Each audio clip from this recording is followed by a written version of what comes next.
Okay, last week I showed you my workbook of shadows, my file of facts with bits in it, and my workbook of mirrors, which is kind of my study guide. That is more for putting factual information in, and this is more of a journal.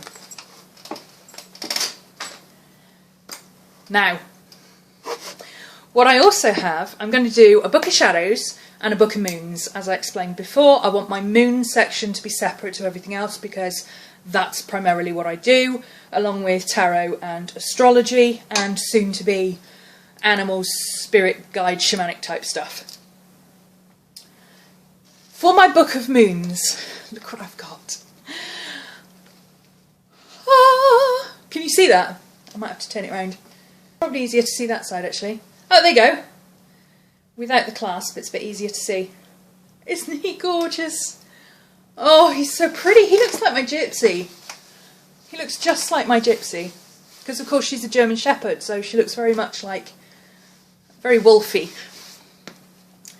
This is a really pretty book. It's one of those handmade in India type ones from the fair trade aisle. You can pick them up online.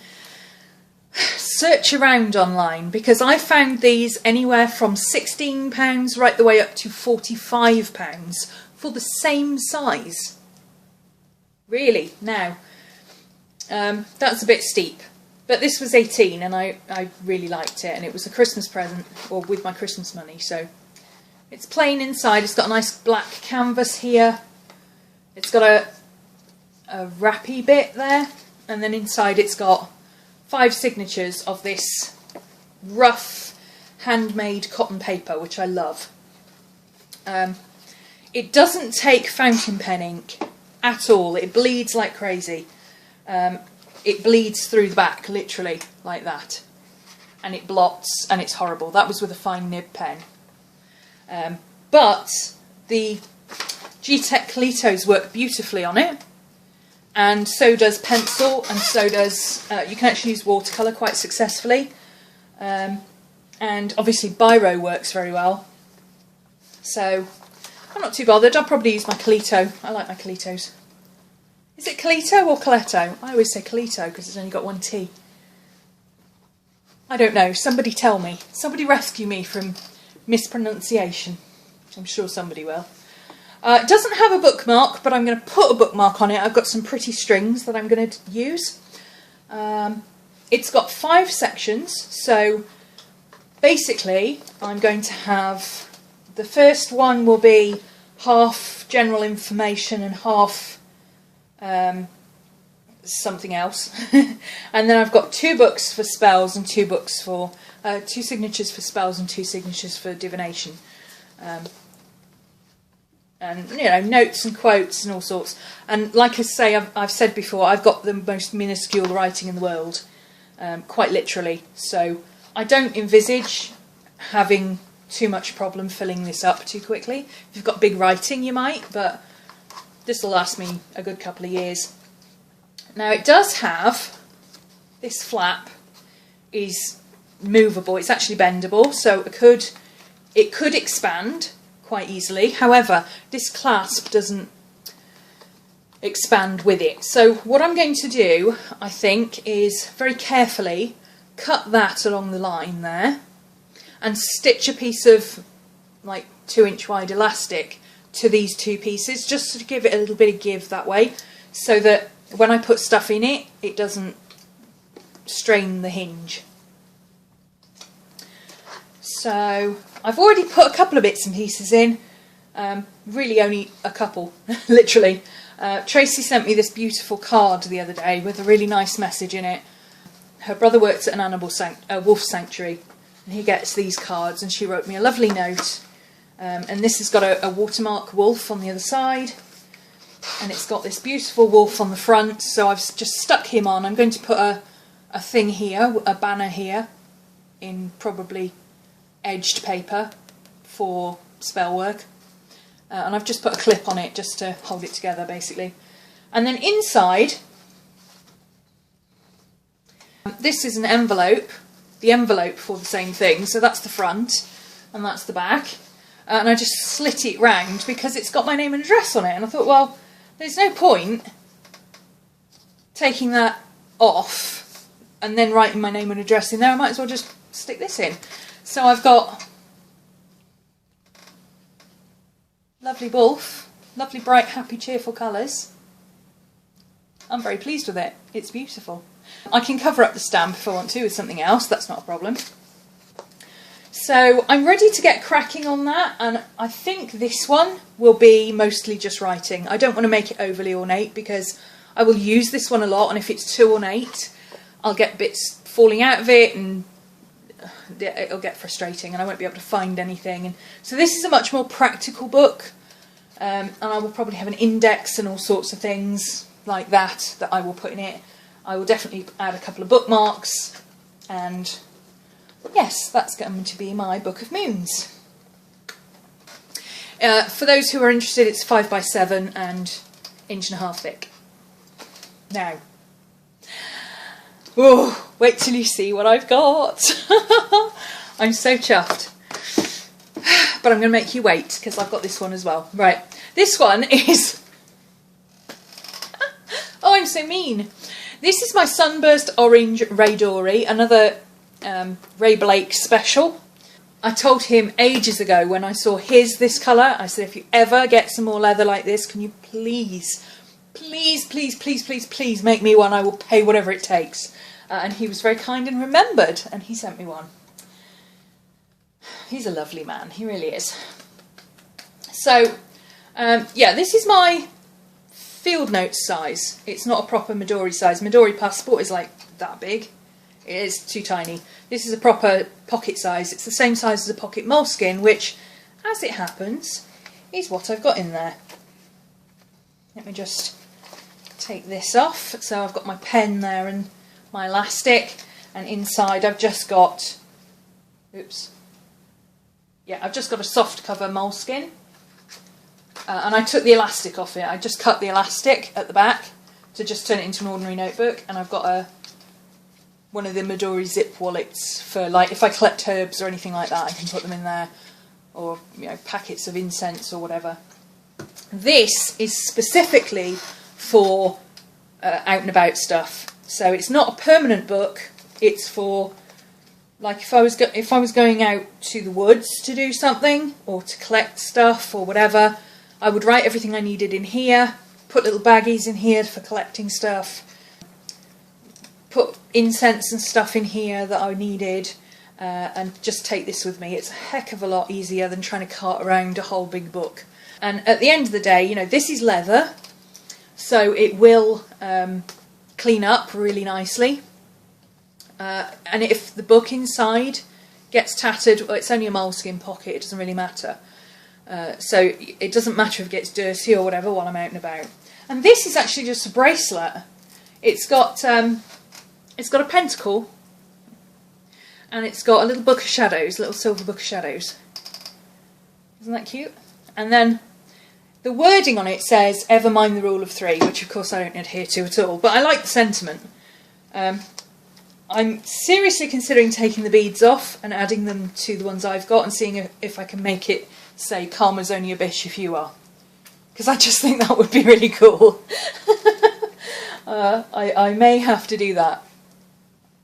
I'll keep you informed. But I've just got this on because it's pretty, and it separates it out from another notebook that I've got that looks very similar. It's a similar colour, and I kept getting them mixed up, so that just helps me distinguish which is which.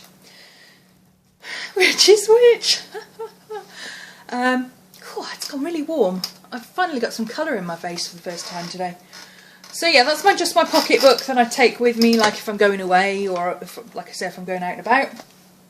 And now for the biggie. It was my birthday last week. And look what I got. Sorry, everything's falling off. Stay.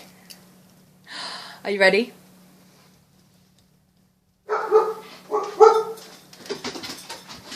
White bound leather cords. An embossed pentacle on the front with Celtic knotwork. Isn't it beautiful? It's so touchy-feely. It's so pretty. It's the same make as the Moon book. So it's another of these handmade in India type ones, but it's a little bit more upmarket, it's a bit bigger. It's got slightly nicer paper. This is cotton paper. This is off-white cotton paper. So it feels a bit like mulberry paper. Whereas this is rag paper. So it's really good. It's really strong. It's got lots of bits on it that are, because you can't cut rag paper straight. If you've ever tried to cut mulberry paper with a pair of scissors, you'll know you can't cut rag paper straight. So it's got all these little bits and pieces that keep falling out of it and stuff, and it's got sections that are like this, where it gets to the end of the roll on a deckled edge. This page here, can you see that? It's all torn and ripped and holed, and it's got bent over pages. That's where the deckling gets caught on the framework when they take it out. I don't mind that. It gives it character. It means it's unique. Completely unique to me. Nobody else will have this book with that page, with that on it. And look at the inside. Look at that velvet. Isn't it beautiful? It's like gingery red. It's like the colour of a fox fur. It's that dark gingery red. It's so beautiful. I love it. It's just so pretty. And it's got a bookmark, nice big red fluffy bookmark. I'm going to probably add some more bookmarks because you can never have too many bookmarks. And I don't like bookmarks that keep falling out. I like the ones that are attached. So, yeah, that's my new book of shadows. I actually wasn't intending to use this. This is what I was going to use, which is not a whole lot different actually. It's the same size, it's 9 by 7. This is a little bit thicker, but I was going to put 2 of these together, just take the back off and bind the spines together. It's cartridge paper, so it's not deckle edged. This is 140 pages, this is 250. So it's more paper. But there's no reason why I couldn't have done this with this book. You know, I could even have coloured it in leather and embossed it if I'd wanted to. It just happens that because it was my birthday, I have had my eye on this for ages and ages and ages. And now it's my precious. I'm so happy with it. I really am. I still have... Oh, it's got a really pretty pentagram on the back as well. I hadn't noticed that. I thought it was plain on the back. Isn't that pretty? It's so gorgeous. But yeah, that's what I'm going to be using now. But this is what I was intending to use. I actually bought 3 of them, intending to bind them together. And maybe even take the spines off and bind them into a leather book with a bit more space to add things in. So yeah, that's what I was originally planning to use, and there's no reason you couldn't use something like this. Yes, of course you can spend money on a commercial book if you want, but this was like £5. It's a C. White's book. You can get De La Rowney ones as well, and Cotman, I think, do some. So these are really easy to find in most art shops. So don't feel that you have to have a really special book to do your stuff in. At the end of the day, I'm going to be using the same techniques as I was planning to use in this one, in my other one. Like I say, it just happens that it was my birthday and I was a really lucky girl. Oh. Thank you, thank you, thank you to the person who bought me this. I'm not going to name names. It's personal, but thank you, thank you, thank you. I love it. I really do. I love it. I love everything about this book. It just feels right. You know when you pick up a book and it just feels right? It's got some good juju, this one, as Edie would say. Good juju. So that is my 2 kind of nice books of shadows. These are my keeps books. These will be the ones that I keep, put important stuff in. I will probably write up any spells that I have written in here, but I probably wouldn't put any that I just got out of a book or something like that, or, you know, tester spells or anything like that. Only ones that I've written, that I've put together and that I have used will actually go in here as kind of a pass-on keepsake type thing. So I'm very excited. I can't wait to get started. If you've done your sorting out last week, you should have an idea of what you want to put in your book of shadows, and my purple book has gone walkabout again. Where is it now? There it is. Shush, it's a long time since the beginning of the video and I'm tired. I've been up since like 5:30 this morning. You should have a list in progress if necessary, that's fine. Especially if you're a beginner, you might only have 1 or 2 things on your list, but you should have a list nonetheless in your workbook, wherever you've decided to. You know, one of these would be perfect as a workbook, you know, if you want to just start off with something. This is what I started off with. I mean, look at mine. That's exactly what mine was. I just drew on it. I happened to find one with a silver cover. I added some pretty sparkles, and I drew a pentagram on it. It didn't come like that. It's just I think it's a Dale O'Reilly book. It started off like this, but with a silver cover. So, you know, one of these is perfect as a starter book, because it's going to be years before you're at the point where you really want to create a book that you want to keep forever and ever and ever. You want to have a nice workbook where you can put everything in. So, beginners, I strongly suggest getting one of these, because at some point you'll decide that you want to start again. I guarantee you. It might be in 2 years, it might be in 25 years like me, but I guarantee you at some point you'll want to start again. And refine what you've got in there. So having a workbook with a list of what you want to achieve, you should have that from last week. So now that you've got that, you should be able to decide what journal you want to use, how big you want to make it, if you're making one, how big, what you want to use if you're not making one. If it's going to be plain, start thinking about how you want to decorate it. It's a personal preference whether you decorate it to begin with or whether you decorate it after, but I personally, especially if you're not used to working in books, I don't recommend adding jingles and bumpy stuff to the outside until you've got to grips with the book itself. Once you get to know how the book feels when you're using it, then you can start adding bumpy bits to the outside. But until then, it's going to feel weird if you've got... It's really annoying for me to have a big button on the front or something that wobbles every time I try and write over it or whatever. And bits on the spine that jiggle up and down, that drives me batty.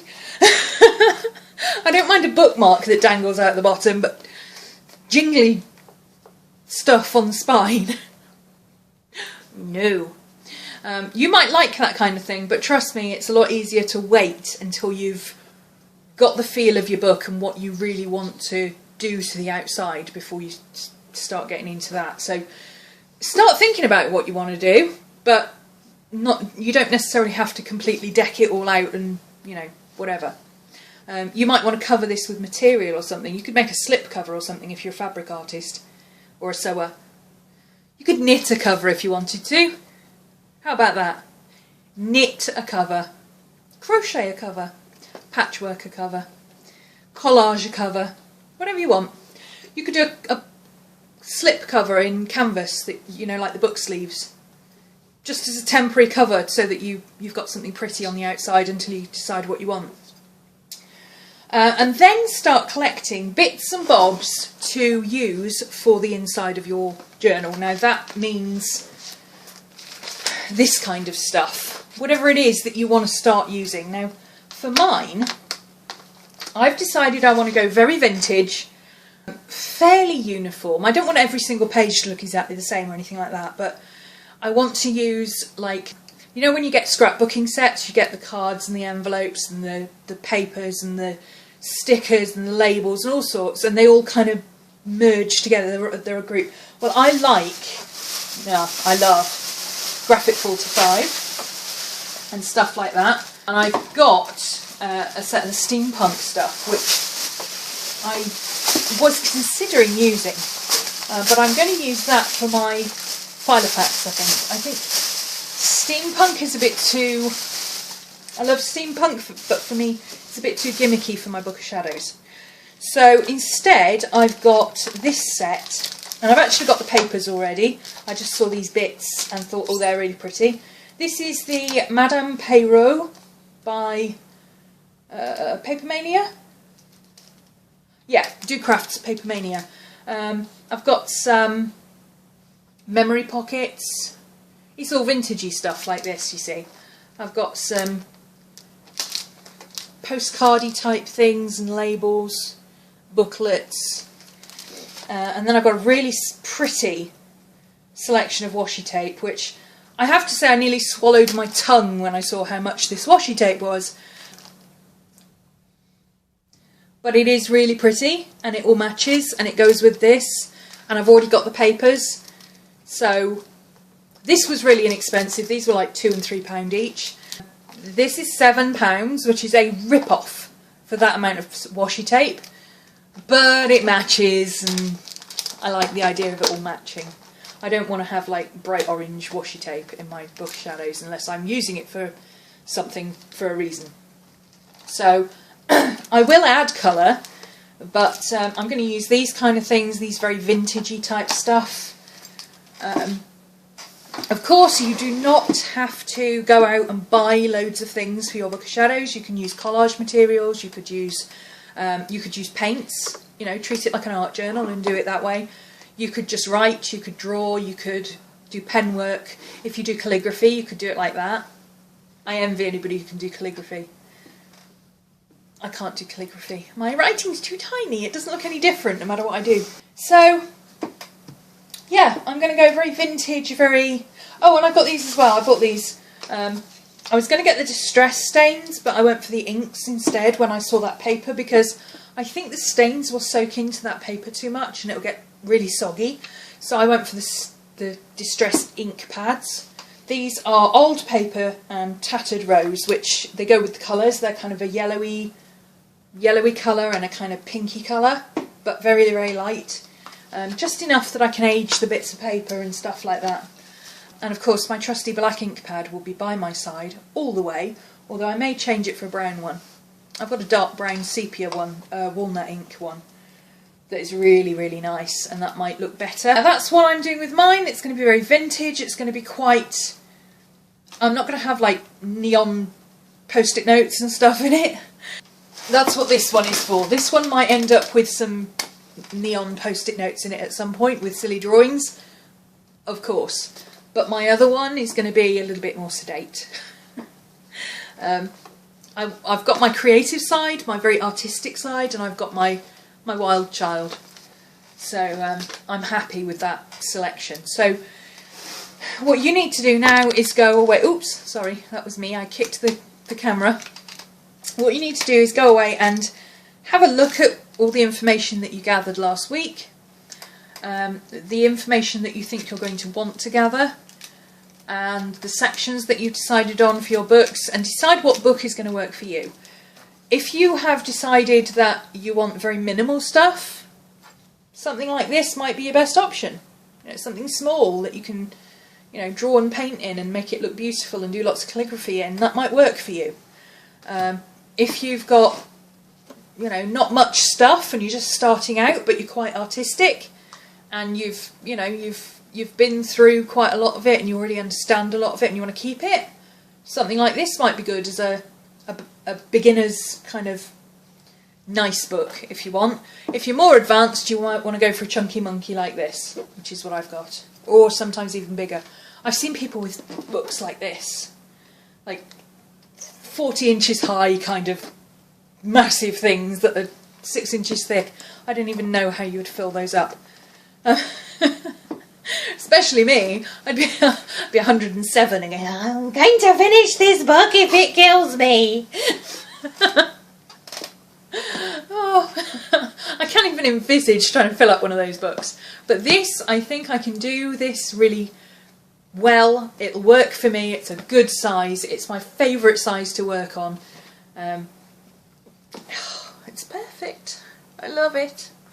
When you see this, I will be on holiday over there. Over there. A long way over there. I'm going to Germany for 10 days or so. I will be back around the 10th of February-ish. That may mean that you don't get a video next week, because obviously I won't be at home to put anything together to do in my books. Or I might just do a vlog or something, just to give you a bit more guidance. Or if... I'll tell you what, I'll do a Q&A. I'll do a Q&A next week. If you've got specific questions that you haven't yet found an answer to, I don't mean like, you know, how do you get rid of a wrinkly eyebrow or something like that. Like sensible questions like, can you suggest a book on tarot, or do you know anybody on YouTube who talks about herbology, or, you know, stuff like that. By all means, post a question, you know, down there. What does this mean? What does that mean? What's the difference between who and who? Post a question, that's fine, and I will answer questions next week. And I will also collect questions that, if you PM me a question, if you're shy and you don't want to post below, you can PM me a question on Facebook, and I will do it that way as well. Or if you follow me on Twitter, you can tweet me, or you can email me. I know, I'm quite nice really. I think I better go and work off some of this coffee. I might have to go down the park with the girls, because I'm all jiggy. I'm just so in love with my new book. Anyway, I'm going to go now. Bye, have a good week. Facebook group links are down there. Don't forget to go and ask Kelly. Her link is down there as well, if you want some help. And Q&As for next week. And get some stuff together to make things next week. Yay! Not next week, the week after. You know what I mean. Bye!